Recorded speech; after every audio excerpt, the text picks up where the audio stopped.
Na alegria do Espírito Santo, nós saudamos a você que nos acompanha no programa Razões da Fé deste domingo, dia 17 de setembro de 2023, aqui pela Rádio Miriam Caravaggio, 95.7 FM, neste primeiro horário, das 7 às 8 da manhã, com a reprise das 10 às 11 da noite, ainda no Spotify da Rádio Miriam Caravaggio, sempre nos domingos a partir das 9 horas da manhã, e também nas redes sociais da Diocese de Caxias do Sul, sempre no Facebook e no YouTube da Diocese, nos domingos a partir das 8h30 da noite, além da TV Serra, canal 526 da NET, sempre nas terças-feiras. Nós te convidamos a se inscrever no canal da Diocese de Caxias do Sul no YouTube. Basta acessar o YouTube e procurar por Diocese de Caxias, se inscrever e ativar o sininho para receber as notificações dos nossos programas, as mensagens do Bispo e também o próprio Razões da Fé, que nós publicamos a cada semana. Hoje nós vamos falar de um tema que é muito importante para o tempo que vivemos na história da Igreja e da sociedade. Os 10 anos de pontificado do Papa Francisco, celebrados no mês de março ainda, mas que vão reverberando também ao longo de todo esse tempo, onde também ele anuncia a publicação da segunda parte da encíclica Laudato Si, sobre o cuidado com a casa comum. O tema do programa de hoje, Fratelli Tutti, os 10 anos de pontificado do Papa Francisco. E os nossos convidados de hoje, temos o padre Leonardo Lucian Dalosto, sacerdote da nossa diocese, graduado em Filosofia e Teologia, mestre em Teologia pela Pontifícia Universidade Católica do Rio Grande do Sul e doutorando em Teologia pela Pontifícia Universidade Gregoriana de Roma. Depois de um período de estudos na Itália, Padre Leonardo retornou ao Brasil no mês de agosto e está em missão como vigário paroquial na Paróquia Santa Fé, em Caxias do Sul. Olá, Padre Leonardo, obrigado pela tua presença. Olá, Felipe, minha saudação também a quem nos acompanha, através da Rádio Miriam Caravaggio. Muito bom. E temos o Gabriel Guilherme Frigo, graduado em Filosofia pela Universidade de Caxias do Sul e mestre em Filosofia pela mesma instituição. Ele já foi seminarista da nossa diocese e atualmente é bolsista no doutorado em Filosofia, também na Universidade de Caxias do Sul. Olá, Frigo, obrigado pela tua presença. Olá, Felipe. Olá, Padre Leonardo e a todos que nos acompanham pela Rádio Miriam Caravaggio. Perfeito. Nós vamos aqui dialogar um pouco sobre Papa Francisco e tudo que ele representa para nós enquanto igreja e também na sociedade. E eu começo com o Padre Leonardo. Quem é o Papa Francisco? E o que esse nome adotado pelo Cardeal Bergoglio lá em 2013, quando foi eleito, representa para a igreja e para a sociedade? Penso, Felipe, que quando nós falamos de Papa Francisco, nós devemos estar muito atentos ao contexto desse homem. Quer dizer, Francisco foi ordenado padre na Argentina em 69, portanto ele pegou como formação teológica todo o período do Concílio Vaticano II. Eu costumo dizer que Francisco é o primeiro Papa do Concílio Vaticano II, porque os papas que nós conhecemos, nossa geração, João Paulo II e Bento XVI, eles tiveram que migrar para o concílio, ou seja, tiveram toda uma formação teológica e filosófica precedente ao concílio, evidentemente que migraram, adotaram o concílio, mas quando nós migramos de um lado para o outro, nós sempre carregamos a nossa história. Bergoglio foi formado teologicamente dentro do Concílio Vaticano II, ou seja, a sua teologia é a teologia conciliar, e para aqueles que talvez aqui não estejam muito familiarizados com o tema do concílio, um concílio sempre é uma grande reunião de bispos que acontece de forma não ordinária, mas de acordo com as necessidades da igreja, e no século XX nós tivemos este grande concílio, de 62 a 65, onde os bispos do mundo inteiro, junto ao Papa, repensaram toda a vida da igreja. Quer dizer, o Concílio Vaticano II é um concílio geral. Ele olhou a totalidade da vida da igreja, tanto doutrinal como também pastoral, atualizando, por assim dizer, o pensar e o agir da igreja para os nossos tempos, falando para o homem moderno. Francisco, Padre Bergoglio, foi formado no Concílio Vaticano II. Mas tem um outro elemento que nós não podemos esquecer. Ele foi formado no Concílio Vaticano II, recebido na América Latina. Então lembremos que em 68 nós tivemos a primeira grande conferência do Episcopado Latino-Americano. Tivemos 5, na verdade, 55 no Rio de Janeiro, mas foi uma conferência muito ligada aos temas internos da igreja. Em 68, os bispos trabalharam o modo de recepção do Concílio Vaticano II na América Latina.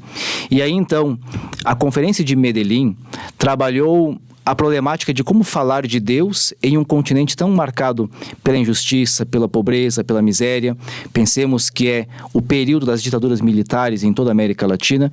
Então, Francisco é um homem formado neste contexto do Concílio Vaticano II, recebido na América Latina, no continente latino-americano e no pensamento latino-americano. Então, não dá para tirar Francisco do seu contexto. Como nós não podemos tirar Bento XVI, nem João Paulo II dos seus contextos de países, né, Polônia e Alemanha, não podemos tirar o Papa Francisco da Argentina. Nesse sentido, eu diria, quem é esse homem? É um latino-americano com a cabeça do Concílio Vaticano II. E eu diria que o que ele para nós traz de novidade, ou que ele ventila para nós, é a memória do concílio. Parece uma coisa tão banal, né? Não, o concílio aconteceu há 60 anos atrás. Não é banal. Quer dizer, nós sabemos que a recepção de um concílio na vida da igreja, ela por vezes demora um século ou até séculos.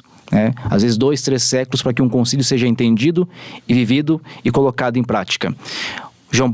O Papa Francisco é a memória viva do Concílio Vaticano II, de acordo com a América Latina. E aí vem o nome Francisco que tu citaste. Francisco, evidentemente, ele faz uma ligação com Francisco de Assis, apesar de ser um jesuíta, recordando que Francisco de Assis, no século XIII, é um reformador da igreja a partir da base, que para ele é muito importante. O Papa Francisco nos fala muito de que as reformas da igreja, elas não acontecem de cima para baixo, mas elas acontecem de forma processual da base, ou seja, é mudando a base, é entendendo os pequenos movimentos que vão acontecendo no chão de fábrica, por assim dizer, da igreja, que de fato nós podemos esperar reformas e novidades em toda a vida familiar e eclesial. Perfeito, Padre Leonardo. E, Gabriel, por que as ações do Papa Francisco são um paradoxo diante de uma compreensão onde a lei vale mais do que a pessoa? Bom, eu acho que nesse sentido... Nós recordávamos antes também do cardeal Umes, que estava presente na eleição de Francisco e que resume talvez um pouco do pontificado de Francisco no nome dele, né? Isso. Bom, esse é um ponto interessante. Quando o Papa Francisco completa 80 anos, o cardeal Umes vai lançar um livrinho, acho que deu umas 100 páginas, 100 e poucas páginas, tentando apresentar todas as metas do Papa. E ele diz que essas metas podem ser resumidas a partir do próprio nome. O que é que representou São Francisco de Assis para o seu tempo e o que é que a partir disso o Papa Francisco nos apresenta hoje. Uma das metas, estar com os pobres. Bom, Francisco de Assis, por excelência, esteve com os pobres, com os marginalizados, com os excluídos, com os últimos. É isso que o Papa Francisco busca fazer, e não busca fazer, como o Padre Leonardo dizia, de cima para baixo, mas mostrando ele mesmo, na base, né? É a pessoa dele que vai ao encontro, não é um discurso. Bom, a segunda grande meta, digamos assim, é a ecologia ligada a Laudato Si.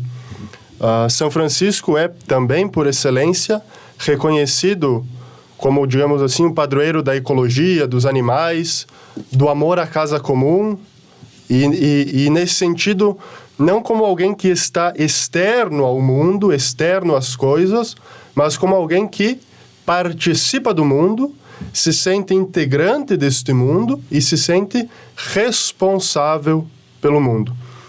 E uma terceira meta que eu gostaria de falar é da misericórdia. E nessa eu faço a ligação com esse paradoxo da lei. Porque quando o Papa Francisco, e ele vai falar isso na Amoris Laetitia, a lei, ela dá princípios gerais para a nossa vida. E princípios gerais para a condução da vida. E a grande diferença da lei para a misericórdia é que a misericórdia é sempre específica e particular. A lei é geral, a lei é para todos, mas a misericórdia é individual. E olhar as pessoas com misericórdia, e a natureza, e a criação, e a casa comum também com misericórdia, é sentir aquilo que aquela pessoa, ou sentir aquilo que a criação mesma sente. Essa é a grande diferença. A lei é geral. A misericórdia é particular. Olha a pessoa, olha o indivíduo. E isso, basicamente, é o que o Papa nos convida a fazer. Não é abandonar a lei, mas é ocupar a lei naquilo de geral que ela tem, naquilo de universal que ela tem, mas sempre levando em conta a pessoa, cada indivíduo, cada pessoa particular. E olhar para essas pessoas com misericórdia, isto é, sentindo aquilo que elas sentem. E aí, isso o Papa mostra muito bem quando ele abraça qualquer pessoa, quando ele vai visitar lugares como Lampedusa, por exemplo, né? Ou quando ele fala de paz, quando ele é contra as guerras, ele está sempre olhando o indivíduo, a pessoa individual, aquele ser humano específico. E é isso um pouco que ele nos convida a fazer, não como algo extraordinário, mas como algo ordinário, comum na nossa vida, no nosso dia a dia. Enquanto muitas vezes nascem esses movimentos e se alimentam movimentos conservadores dentro da igreja, Francisco é aquele que, na Jornada Mundial da Juventude, há pouco em Lisboa, vai falar que a igreja é lugar de todos, é para todos. É claro que depois ele vai pontuar. Ela tem as suas legislações internas, como tu pontuavas agora, mas cada um é chamado a fazer o seu caminho na igreja. Acho que aqui é um ponto interessante de Francisco, e a jornada em Lisboa, ela trouxe justamente esses 3 temas que tu trouxe, Gabriel, nas catequeses, nos encontros Rise Up, né, que se chamava justamente a misericórdia, a casa comum e a sinodalidade, né? Sobretudo nesses temas diretamente, né? Fratelli Tutti, a amizade social e a sinodalidade. Padre Leonardo, onde Francisco quer chegar com o pontificado e com o magistério dele, sobretudo? Ok.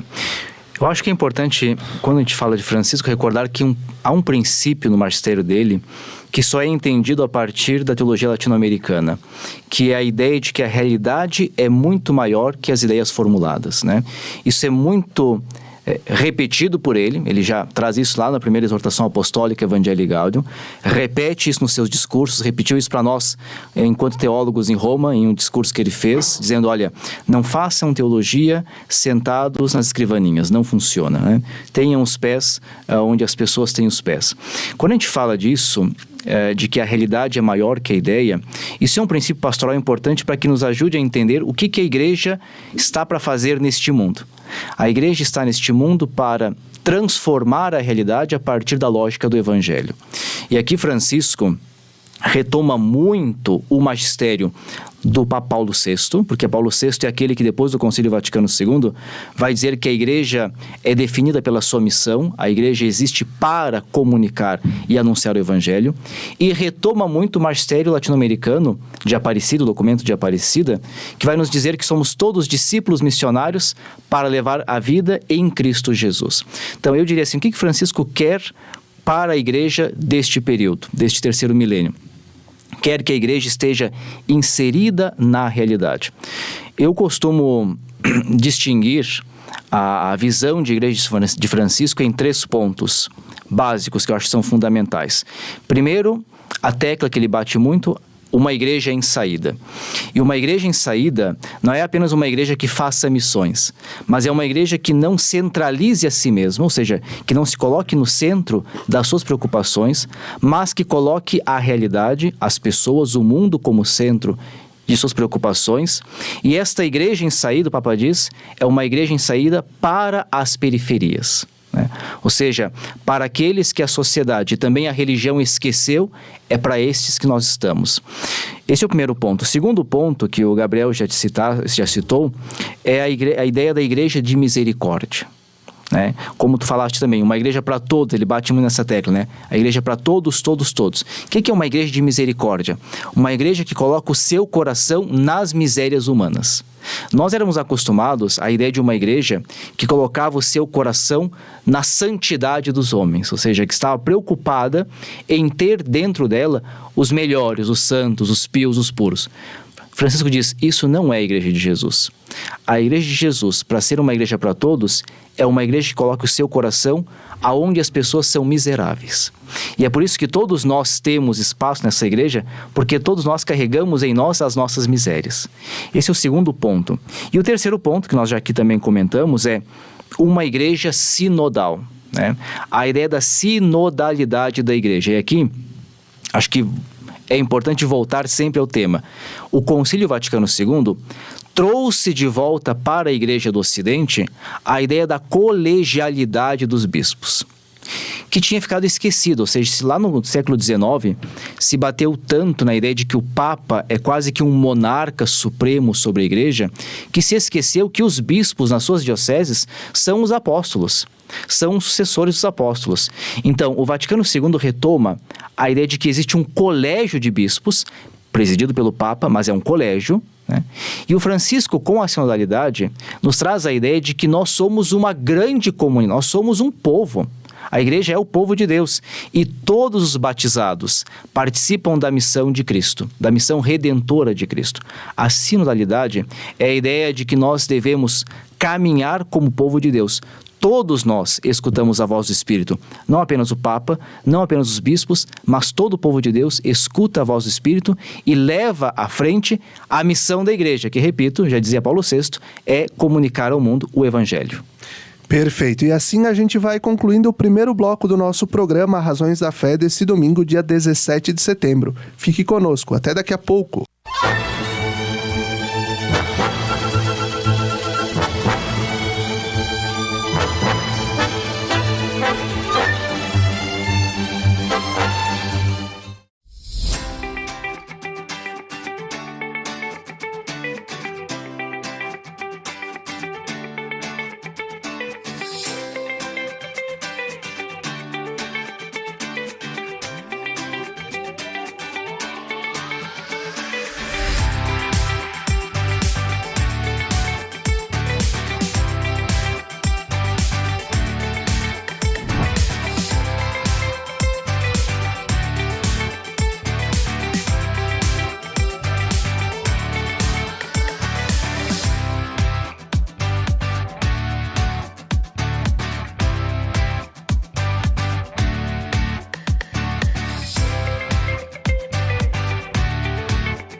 A TV Serra transmite todos os sábados ao vivo às 18 horas a Santa Missa direto da Igreja Matriz de Farroupilha. Acompanhe aqui pelos canais 26 e 526 da NET Claro, região cobertura Farroupilha, pelo Facebook e canal do YouTube da TV Serra e forme comunidade conosco. Alimentemo-nos com a palavra de Deus para seguirmos nossa caminhada. Missa das 18 horas do sábado ao vivo da Igreja Matriz de Farroupilha na TV Serra. Patrocínio Imobiliária Imofar. Tranquilidade total na hora de comprar, alugar ou vender é com a Imofar. Grupo Bigfer, transformando ideias em soluções. Rua Papa João 23, 675, bairro Imigrante. Rosler Diagnósticos por Imagem, qualidade e confiança no seu diagnóstico. Círculo Operário de Farroupilha, desde 1945, cuidando da saúde e bem-estar da sua família. Apoio Bitcom, internet de verdade. Em Farroupilha, contate 30 35 38 66. TV Serra, unida com você na fé e na oração. A receita de um grande amor é carinho e saber a hora certa de esquentar a relação. É sempre inventar coisas juntos e misturar as histórias de cada um. Todo grande amor foi feito para durar. E você, está pronto para um relacionamento sério com as suas panelas inox? Tramontina, o prazer de fazer bonito. Vem cá, você está interessado em recuperar os seus dentes fixos? Gostaria de realizar implantes dentários sem precisar de enxerto ósseo?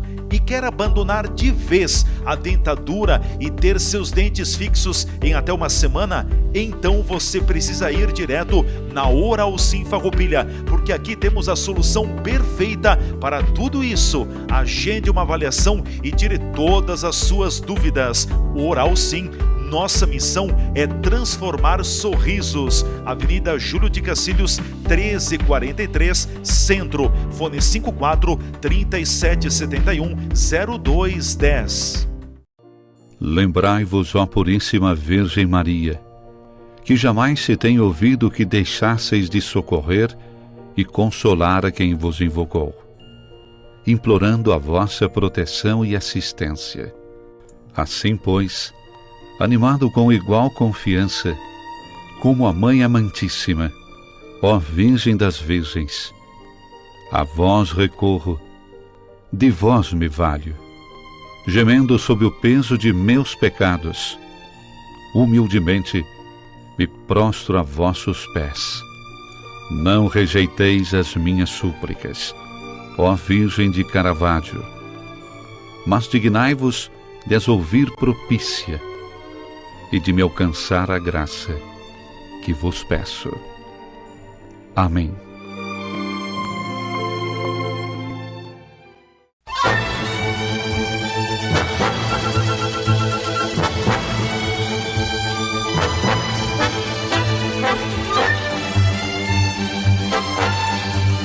Estamos de volta com o segundo bloco do nosso programa Razões da Fé deste domingo, 17 de setembro de 2023, aqui pela Rádio Miriam Caravaggio, 95.7 FM e também nas redes sociais.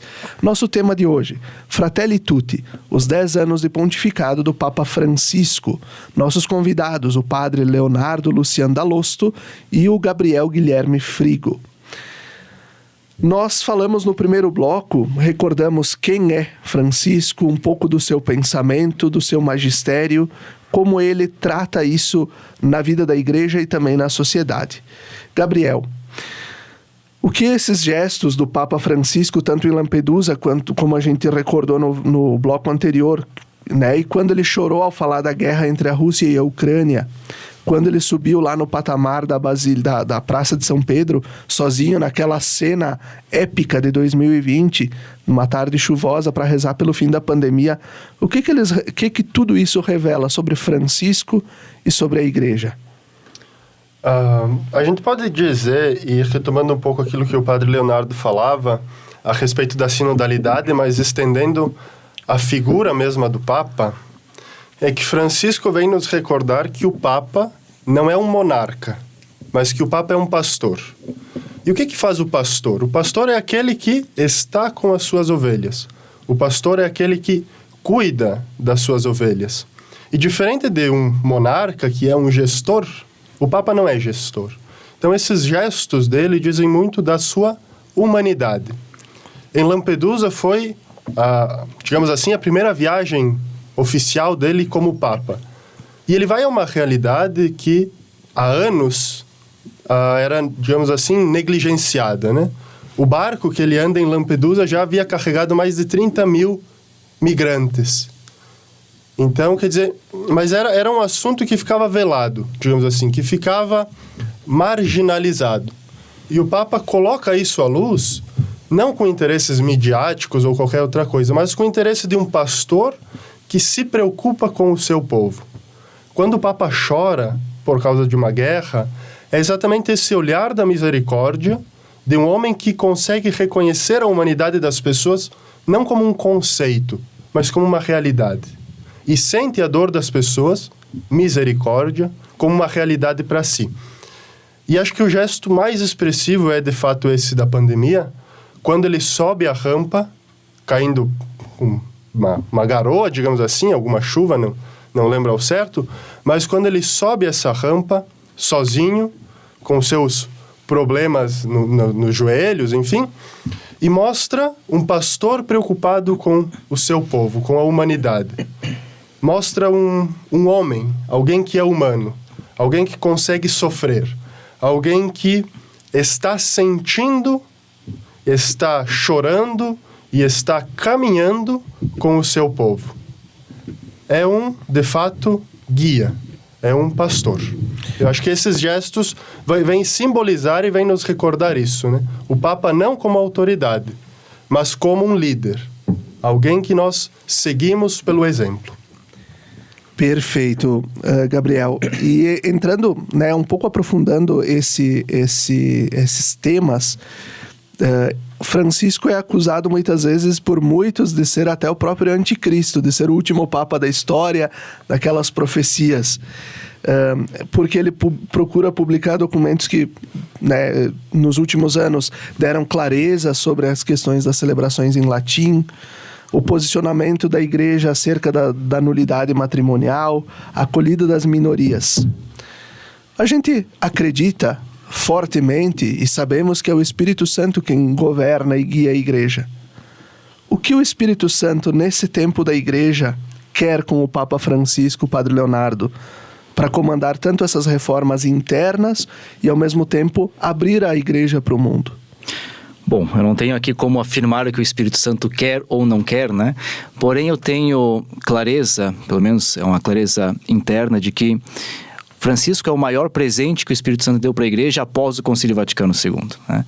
No sentido de que, a nível de igreja universal, esse homem que faz a memória concílio, ou seja, esse homem que faz a memória do concílio, traz para nós esse frescor que outrora o concílio trouxe, de uma igreja que se renova para poder também comunicar ao mundo o evangelho. É claro que existem tensões em qualquer comunidade humana.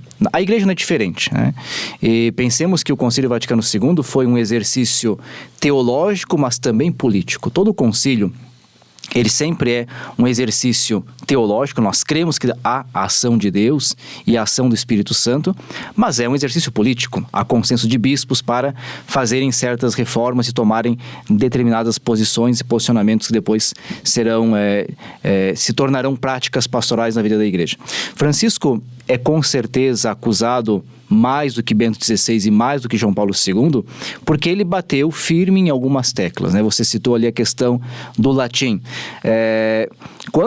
Aqui é interessante, quando o concílio foi reunido por João XXIII, a primeira discussão proposta por João XXIII foi a reforma da liturgia, né, que depois gerou o documento, a Constituição Sacrosanctum Concilium. Por quê? Porque era o tema mais consensual. Seja, tem que mudar, tem que reformar, porque as pessoas estão vivendo uma liturgia que não conseguem mais sequer entender o que elas estão celebrando, que mistério é esse celebrado. E muita gente não assumiu a reforma conciliar. Francisco diz, olha, os padres conciliares, os bispos, acharam por bem reformar para dar às pessoas acesso ao coração da vida litúrgica da igreja. Nós temos que levar em frente essa reforma. E nesse sentido ele bate em algumas teclas, que são teclas que já estão no magistério do concílio, que já estão nos magistérios precedentes. Agora, é claro que quando ele fala, por exemplo, nos seus documentos, ele fala de forma diferente do modo como falava João Paulo II e Bento XVI, por conta daquele princípio que nós já tratamos, que é o princípio da realidade, que é maior que a ideia. Quer dizer, quando Francisco fala, por exemplo, do matrimônio, evidentemente que ele tem em mente a doutrina do matrimônio que a igreja conserva desde o Concílio de Trento, século XVI. Porém, ele sabe que lá, em uma cidadezinha da Argentina, tem um casal passando por uma situação específica. E essa situação específica, ela influencia naquele matrimônio, e eu não posso ser indiferente a essa realidade. Então, ele tem em conta que as pessoas possuem situações concretas de vida, e que essas situações concretas de vida, elas são importantes, devem tocar no coração dos pastores da igreja, nos nossos corações como padres, como bispos, enfim, como agentes de pastoral. É por isso que quando ele fala com os olhos e com os pés na realidade das pessoas. Por exemplo, um caso que muitas vezes acusam Francisco de não se manifestar sobre o aborto, né? Que é um tema que na igreja sempre explode. Ele diz claramente, nós sabemos a doutrina da igreja sobre o aborto, mas eu também tenho que olhar para aquela mulher que aborta, porque ela tem um contexto específico. Quer dizer, não basta apenas julgar a doutrina, eu tenho que acolher aquela pessoa concreta na sua situação, na sua realidade. Então, Francisco é o anticristo? Não, ao contrário. Francisco, ao meu ver, é este grande presente do Espírito Santo que nos traz o frescor de um evangelho, de um Cristo que estava ligado à realidade das suas pessoas. Quando nós olhamos os 4 evangelhos e os lemos, o que nós encontramos? Nós não encontramos um Deus que está à parte da realidade. Ao contrário, nós encontramos um Deus que, pelo princípio da encarnação, está inserido na realidade e, de modo muito particular, o Deus revelado em Jesus Cristo é um Deus que se insere na realidade bem periférica, ou seja, de onde sai Jesus? De Nazaré, da Galileia dos pagãos, né? Jesus só vai para o centro do poder de Jerusalém para a morte, para morrer, mas passa toda a sua vida nessas realidades periféricas, tanto é que ele é acusado exatamente pelas autoridades da época de comer com os pecadores e com os cobradores de impostos, publicanos, enfim, de estar sempre fazendo comunhão com aqueles que a sociedade e também a religião da época não conseguiam acolher. Francisco faz o mesmo percurso. Nesse sentido, ele não só não é o anticristo, como é para nós um modelo de discipulado. O jeito de vestir de Francisco chama a atenção, né? Algo mais simples, despojado. Ele reconhecer as limitações dele, inclusive andar de cadeira de rodas e não faltar aos seus compromissos também, é algo que chama a atenção. Ele foi à Jornada Mundial da Juventude de cadeira de rodas e esteve com os jovens e andou com o Papa Móvel entre os jovens, sem problema algum, saudando a todos. Em Fátima, quando rezou o terço com os deficientes, ele passou cumprimentando um a um, junto da Capelinha das Aparições. Nós poderíamos chamar, Frigo, o Papa Francisco de fenômeno? Nesse sentido, eu acho que sim, mas é um fenômeno, eu diria, no sentido de que ele nos mostra como agir. Novamente, retornando àquela ideia. O Papa, ele é, em primeiro lugar, um pastor, né? E um pastor que está próximo das suas ovelhas. Eu acho que esse ponto é um ponto que nós vamos sempre retomar quando falamos de Francisco, porque ele não está alheio à realidade. Não, ele está ali, naquela realidade, e ele toca com a sua própria carne aquela realidade. Digamos assim, ele nos ensina e nos retoma novamente, nos recoloca no caminho de Cristo. Cristo, aquele que, quando se encarna, assume na sua carne a realidade humana. Eu acho que é isso que o Papa quer nos mostrar. Assumirmos a realidade humana, não alheios ao mundo, mas no mundo. Com relação às vestes, né, que é um tema sempre mais polêmico, digamos assim, as vestes do Papa. Mas interessante, eu diria que tem muito da formação dele, que o Padre Leonardo já falou aqui, dessa retomada do concílio, mas tem algo que também mostra que Francisco é, nesse sentido, extremamente romano, porque é extremamente prático. E diferente de alguém que é, digamos assim, muito barroco, que gosta de muitos enfeites e muitas firulas, o Papa Francisco não. Nesse sentido, ele mostra aquilo que é essencial. Aquilo que precisa ser usado, ele usa. Aquilo que não precisa ser usado, porque fruto de um contexto, fruto de uma época, fruto de uma tradição com T minúsculo, uma tradição que já passou, que já está morta, ele abandona sem problemas, sem alardes, e não faz isso também uma norma, uma lei, uma imposição. Mas ele faz como um exemplo. Se precisa simplificar os paramentos, são simplificados. Se precisa simplificar as vestes próprias, ele simplifica, digamos assim, sem muitos problemas. Mas para mostrar que ele encarnou uma realidade e que ele usa da sua figura como um exemplo a ser seguido. Padre Leonardo, Papa Francisco ele tem algumas características na escrita dele, na forma com que ele escreve. Estando visitando a Rádio Vaticano em agosto, conversando com o Silvonei José, eu pedi como é que era toda essa logística da preparação dos textos do Papa. Né? Então, ele dizia, olha, muitas vezes os textos ficam prontos um mês antes para as homilias ou para essas grandes mensagens que são publicadas. Por quê? Ele primeiro escreve à mão, depois vai para o secretário dele, o secretário digita, insere as notas de rodapé, as referências, volta para o Papa ler, Aí depois o texto vai para a Rádio Vaticano, onde existe um conselho com as línguas oficiais. Aí se faz toda a tradução, depois volta para o gabinete do Papa, para o secretário do Papa, e aí depois o Papa reúne um colégio de pessoas que vai fazer a leitura desse texto para ele, para ver se está tudo certo, se está tudo ok, se é o que ele queria dizer. Mas tudo isso é permeado do quê? Simplesmente de uma linguagem própria. O que nós poderíamos falar sobre a linguagem do Papa? Ok.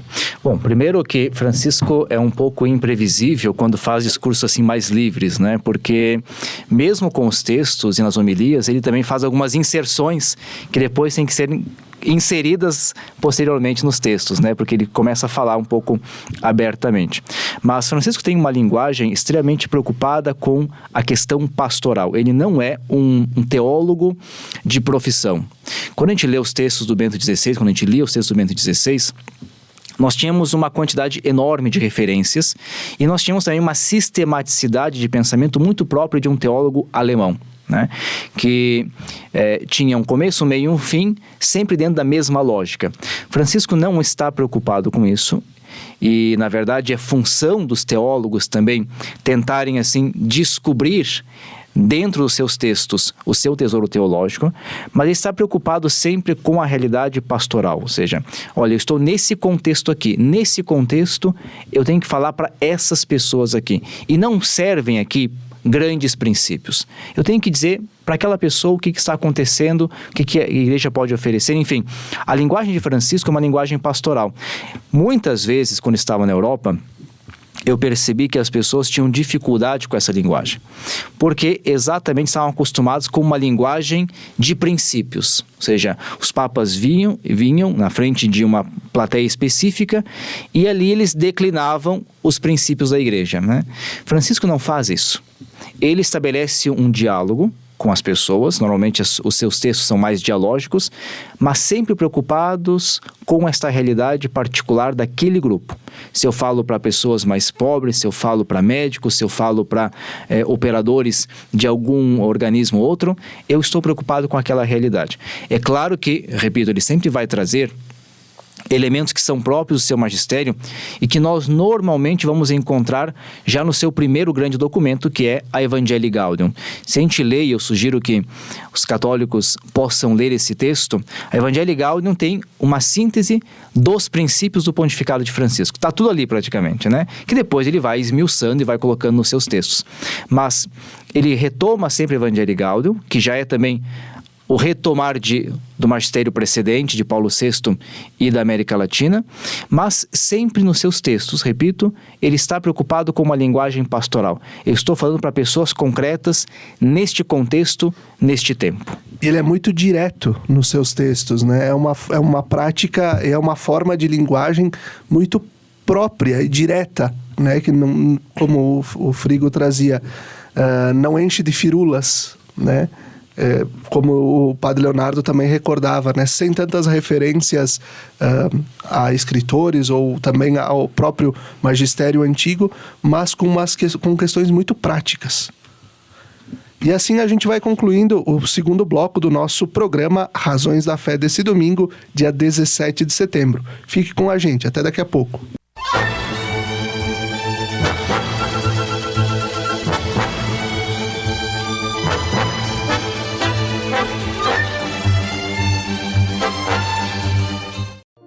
Lembrai-vos, ó Puríssima Virgem Maria, que jamais se tem ouvido que deixasseis de socorrer e consolar a quem vos invocou, implorando a vossa proteção e assistência. Assim, pois, animado com igual confiança, como a Mãe Amantíssima, ó Virgem das Virgens, a vós recorro, de vós me valho, gemendo sob o peso de meus pecados, humildemente me prostro a vossos pés. Não rejeiteis as minhas súplicas, ó Virgem de Caravaggio, mas dignai-vos de as ouvir propícia e de me alcançar a graça que vos peço. Amém. A Milon Móveis e Esquadrias tem as soluções para sua obra, construção ou reforma. Móveis planejados para sua casa ou ambiente de trabalho, a Milon faz. Aberturas de madeira e alumínio, a Milon também faz. Uma equipe de profissionais preparada para apresentar o melhor projeto e a melhor solução para a sua necessidade. Tradição, qualidade e experiência é com a Milon. Há mais de 43 anos, marcando presença na sua vida. Em Nova Milano, Rua Ismael Piazza, 450. Fones 54 3268 0550 e 984 34 81 17.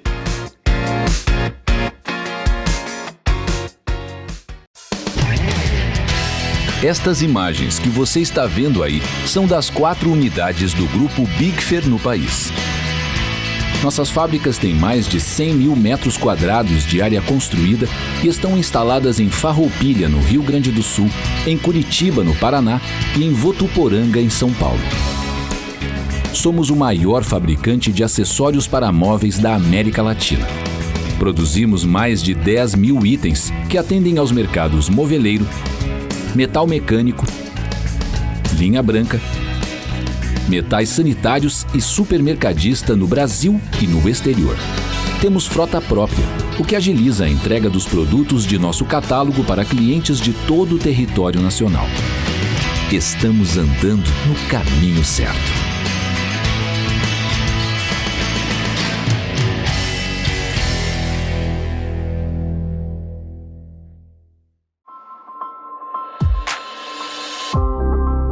Conheça o Círculo Operário de Farroupilha. Estamos presentes na vida dos farroupilhenses desde 1945, com uma associação beneficente de caráter assistencial, sociocultural e sem fins econômicos. Nosso foco está na área da saúde e bem-estar. Para você, o Círculo reserva um plano de benefícios incríveis. Descontos em médicos com clínicos gerais, cardiologistas, oftalmologistas, odontologistas, psicólogos e diversos outros especialistas. Nosso associado possui também desconto em laboratórios, clínicas, no comércio e nosso convênio com o Hospital Beneficente São Carlos. Sem falar nos preços incríveis na nossa farmácia, que conta também com o programa Aqui Tem Farmácia Popular. Além desses benefícios, o Círculo Operário, em sua sede, possui clínico geral, odontologista e serviços farmacêuticos. Com tudo isso que oferecemos, chegou a sua vez de se associar ao Círculo Operário de Farroupilha. Venha nos conhecer mais de perto, pois aqui você tem um círculo completo de cuidados para você e sua família.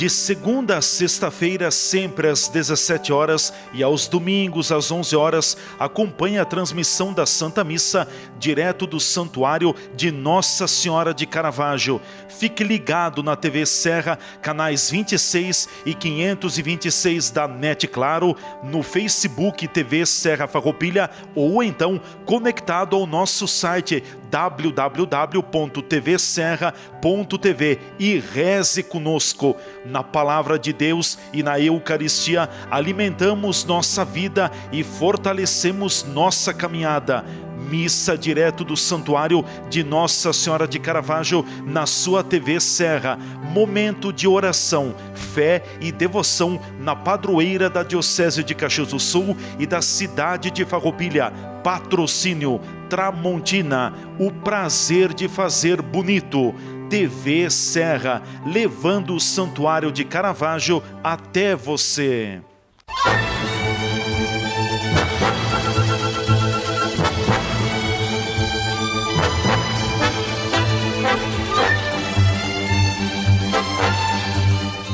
Estamos de volta com o terceiro bloco do nosso programa Razões da Fé deste domingo, dia 17 de setembro de 2023, aqui pela Rádio Miriam Caravaggio, 95.7 FM e também pelas redes sociais. Nosso tema de hoje, Fratelli Tutti, os 10 anos de pontificado do Papa Francisco, e os nossos convidados, o Padre Leonardo Lucian Dalosto e o doutorando em filosofia, Gabriel Guilherme Frigo. Padre Leonardo, o que Francisco quer com o Sínodo dos Bispos? Por que essa ideia de escutar a todos? Para que movimentar tudo isso? Ok. Bom, o Sínodo próximo, que agora está para iniciar em outubro, né, será feito em duas etapas, 2023 depois 2024, ele trabalha exatamente a sinodalidade da Igreja. O Sínodo dos Bispos foi instituído por Paulo VI, ou seja, é um organismo ordinário que se reúne para ajudar o Papa no governo da Igreja. Esse sínodo trabalha essa temática que é a sinodalidade, ou seja, algo que ficou um pouco esquecido, adormecido na vida da Igreja do Ocidente, mas que faz parte da grande tradição da Igreja, ou seja, todos os fiéis, como grande comunidade, caminham unidos. E a sinodalidade, ela está assentada sobre um princípio teológico que nós chamamos de sensus fidei. O que é o sensus fidei? É a ideia segundo a qual a totalidade dos fiéis não pode errar em questões de fé e de moral, porque é o Espírito Santo que conduz a Igreja.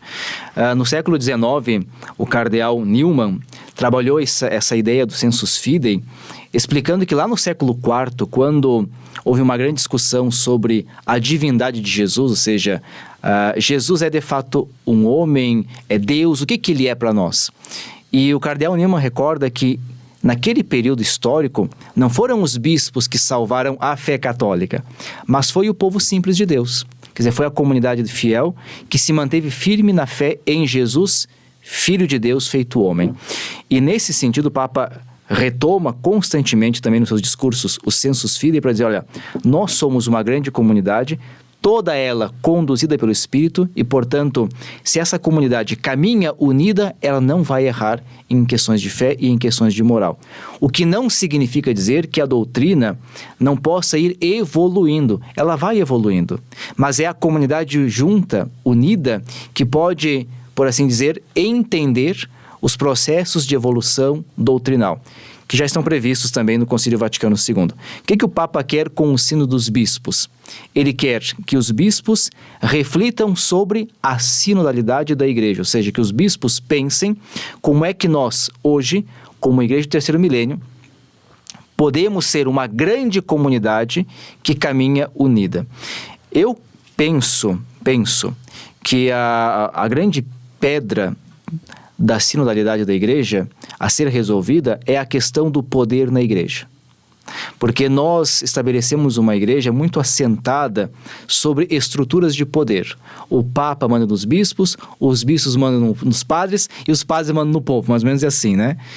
Essa ideia da Igreja sinodal é uma igreja onde o poder ele se dilui em serviço. Ele se transforma em uma lógica de serviço, onde o Papa é servidor de uma grande comunidade, a Igreja Universal, os bispos servem a diocese, os padres servem os fiéis leigos, né? E os fiéis servem ao mundo. Então, a lógica que deve dominar é a lógica do serviço.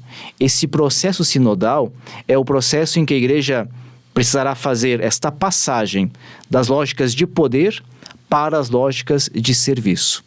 E para fazer isso, nós temos que escutar a voz do Espírito Santo, que conduz esta grande comunidade sempre unida. Ou seja, não é eu ou aquele, esse bispo ou aquele bispo, esse fiel ou aquele fiel, esse padre ou aquele padre, que faz um percurso sozinho. Nós caminhamos como grande comunidade de fé. Juntos sabemos que o Espírito nos conduz. E como tu percebeste nesse tempo de vivência em Roma a absorção desta ideia de sinodalidade pelo clero e pelo povo de Roma? Ok. Bom, acho que essa absorção não é um problema só em Roma, é um problema no Brasil também e em todo o mundo. Porque, na verdade, nós estamos habituados com uma lógica de quase 1000 anos, onde o Papa é visto, dizia o Frigo antes, como um monarca absoluto, um grande gestor, e os bispos como dependentes dele, mas também gestores, né?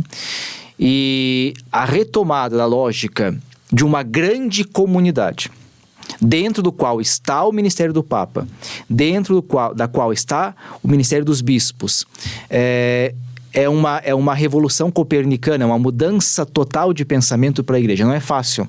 Quer dizer, eu acho que aquilo que Francisco faz é dar um chute inicial em uma lógica que, para ser vivida na igreja, precisará de muito tempo. A sinodalidade não é uma coisa que nós vamos resolver de hoje para amanhã. É claro que o que Francisco quer é repensar estruturas.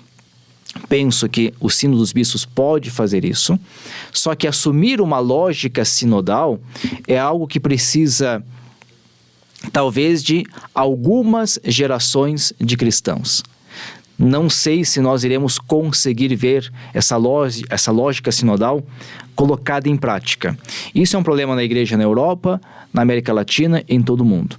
Porque, repito, é uma conversão de mentalidade, de passar de uma igreja estruturada a partir de lógicas de poder e de quem manda e quem obedece, né? E pensemos que não faz tanto tempo que a igreja era definida assim.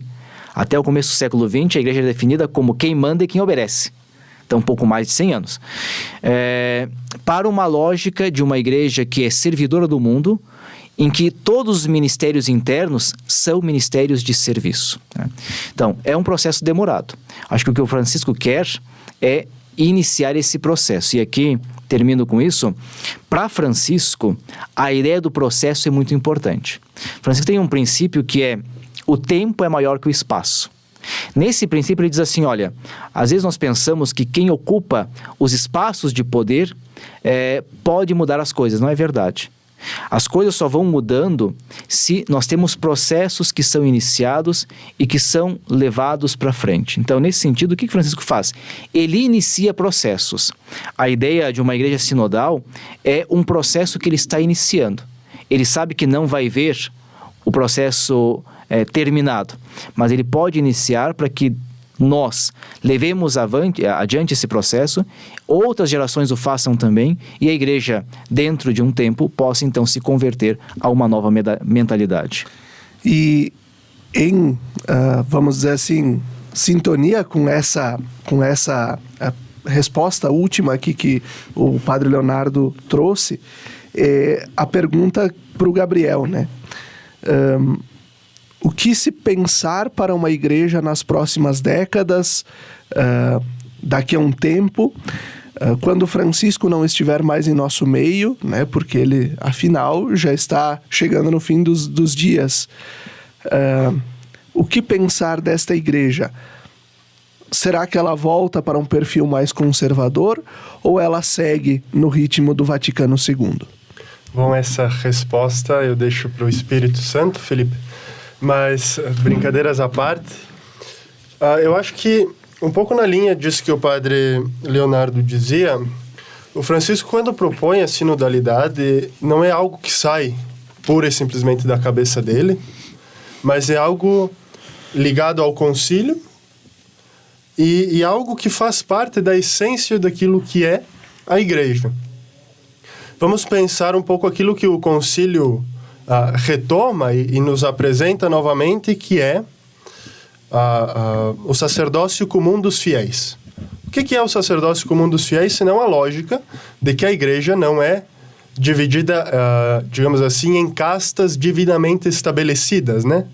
Que é um pouco a lógica como as pessoas, como todos nós acabamos pensando quando falamos em sacerdotes e fiéis. Talvez porque fomos catequizados desta forma. Isso, pode ser também.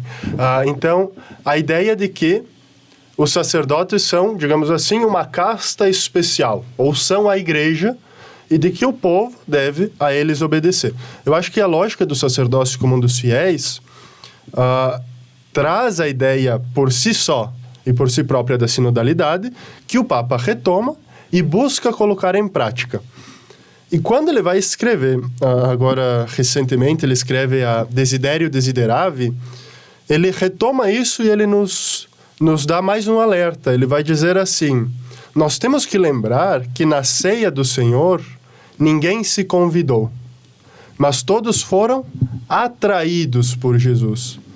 E eu acho que o que Francisco também nos deixa, e deixa para as próximas gerações, é que os cristãos não devem ser proselitistas, mas devem, pelo seu testemunho e exemplo, atrair as pessoas para Cristo.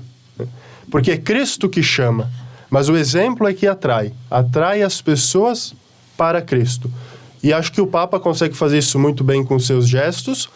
Na jornada nós vimos isso, não só no discurso, mas no seu testemunho, quando fala de uma igreja aberta, de uma igreja que acolhe. Por quê? Porque não é uma igreja de privilegiados, né? É uma igreja que é atraída por Cristo para estar na ceia com Ele. Eu acho que isso é o legado, não sei se esse é o legado em si, mas isso é um dos pontos que de Francisco vai ficar para nós. Uma igreja que é atraída pelo Senhor e que vai atrair outros para o Senhor. Mas sempre lembrando, não é uma igreja feita de privilegiados, né? Não é uma igreja feita de pessoas escolhidas, digamos assim, por suas qualidades ou capacidades. Mas é uma igreja que o próprio Senhor olha com misericórdia, olha a cada um e chama cada um para estar com Ele, para estar naquela ceia, na missa, na ceia com Ele. Padre Leonardo, nós poderíamos resumir esses 10 anos de pontificado de Francisco com Fratelli Tutti, somos todos irmãos? Por quê? Fratelli Tutti, penso que é interessante quando a gente olha os documentos da igreja, quando o nome vem na língua não latina, mas vernácula, ele tem uma incidência direta na realidade das pessoas, né? E Fratelli Tutti, ou seja, todos os irmãos, é um documento que é obra praticamente do Papa e foi gestado durante a pandemia. Francisco tem uma intuição de que a humanidade, se ela não caminha junta, ela vai acabar caindo. Ou seja, ele diz crolla em italiano, né? Ou seja, ela cai, ela desaba.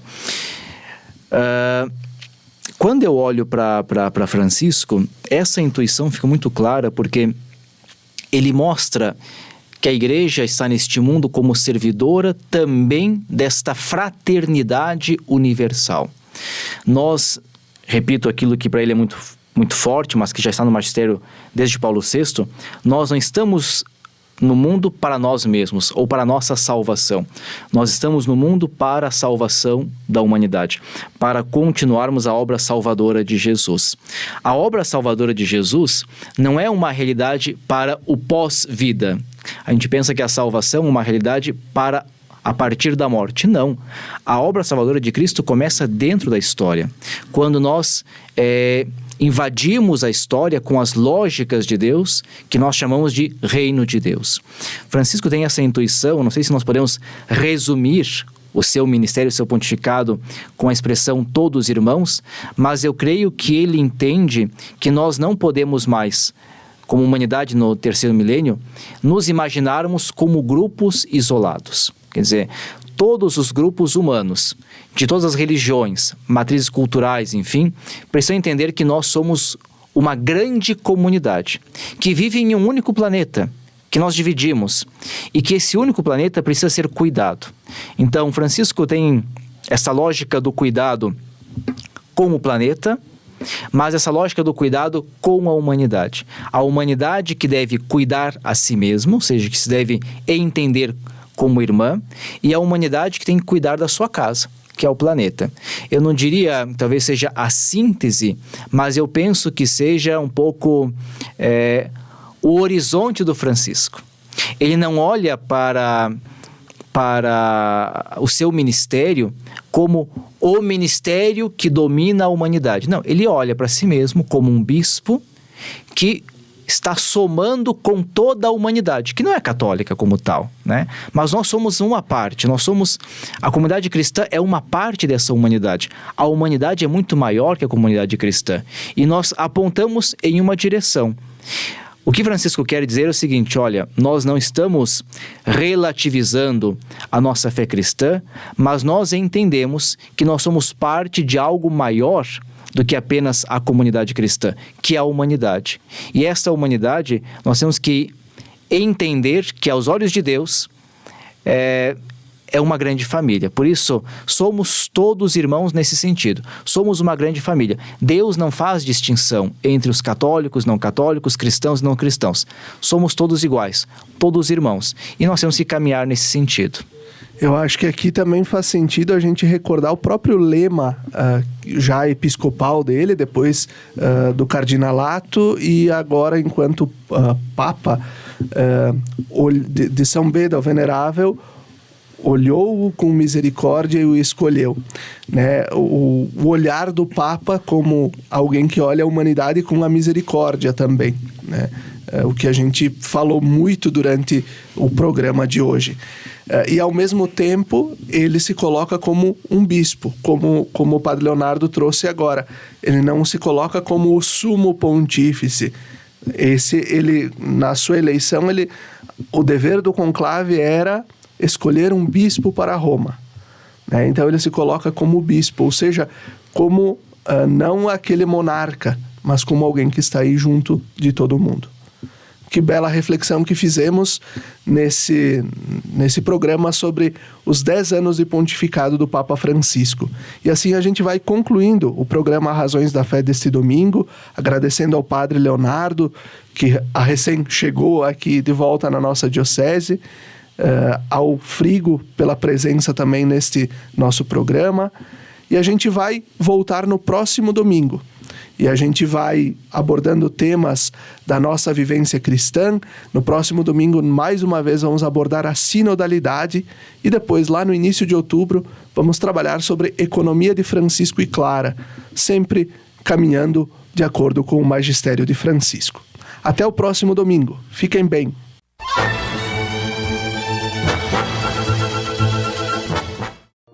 Lembrai-vos, ó Puríssima Virgem Maria, que jamais se tem ouvido que deixasseis de socorrer e consolar a quem vos invocou, implorando a vossa proteção e assistência. Assim, pois, animado com igual confiança, como a Mãe Amantíssima, ó Virgem das Virgens, a vós recorro, de vós me valho, gemendo sob o peso de meus pecados, humildemente me prostro a vossos pés.